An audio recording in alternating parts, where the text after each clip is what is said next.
Sister Mary Catherine stared at her reflection in the cracked mirror, barely recognizing the gaunt face that looked back at her. 6 months at St. Agatha's convent had changed her in ways she couldn't have imagined. Her once vibrant eyes now held a haunted look, dark circles etching themselves beneath them, like bruises. The convent, perched on a remote cliffside overlooking the churning sea, had seemed like the perfect place for spiritual contemplation when she first arrived. Now, it felt more like a prison. A bell tolled in the distance, signaling the midnight prayer. Mary Catherine sighed, straightening her habit before stepping into the cold, stone corridor. The other sisters were already filing silently towards the chapel, their faces hidden in the shadows of their veils. As she fell into line, Mary Catherine couldn't shake the feeling of wrongness that had been growing within her. The silence that permeated the convent wasn't one of peaceful reflection. Mary Catherine took her usual place in the pew, bowing her head as Mother Superior began to chant in Latin. But the words weren't the familiar prayers she'd learned. They were older, darker somehow.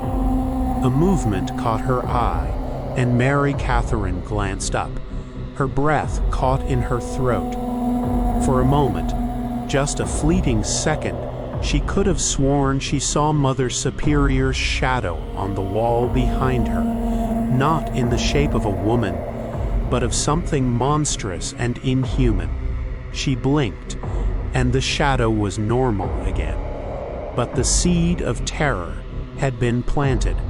Over the next few days, Mary Catherine began to notice more oddities. Sisters disappearing for days, only to return with blank eyes and secretive smiles. Strange symbols carved into the undersides of pews and hidden in the corners of frescoes. And always, the oppressive silence. One night, unable to sleep, she decided to follow Mother Superior after the staircase seemed to descend forever, the air growing thick and damp. Finally, it opened into a vast underground chamber. What Mary Catherine saw there would haunt her for the rest of her days. The missing sisters were there, swaying in some sort of trance. Mother Superior stood before an altar of black stone, upon which lay a book bound in what looked horribly like human skin. As Mary Catherine watched in horror, Mother Superior began to read from it, her voice twisting into something inhuman. The air in the chamber began to shimmer, and a tear seemed to open in the very fabric of reality. Through it, Mary Catherine caught a glimpse of something so alien, so utterly wrong, that her mind recoiled from it. A scream built in her throat, but before she could release it, a hand clamped over her mouth. She struggled, but more hands grabbed her, dragging her into the chamber. Mother Superior turned, her eyes now solid black, a terrible smile. St. Agatha's wasn't a convent. It was a cult, dedicated to summoning something from beyond the veil of our reality. The tear in space pulsed, widening.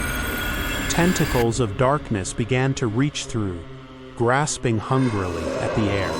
In that moment, Mary Catherine found her voice. She began to scream and scream and scream, but nobody could hear her. The convent's thick walls kept its secrets well, and the crashing waves below drowned out any sound that might have escaped. St. Agatha's fell silent once more, as it had for centuries, and in that silence, something ancient and hungry stirred, awaiting its moment to break free into our world.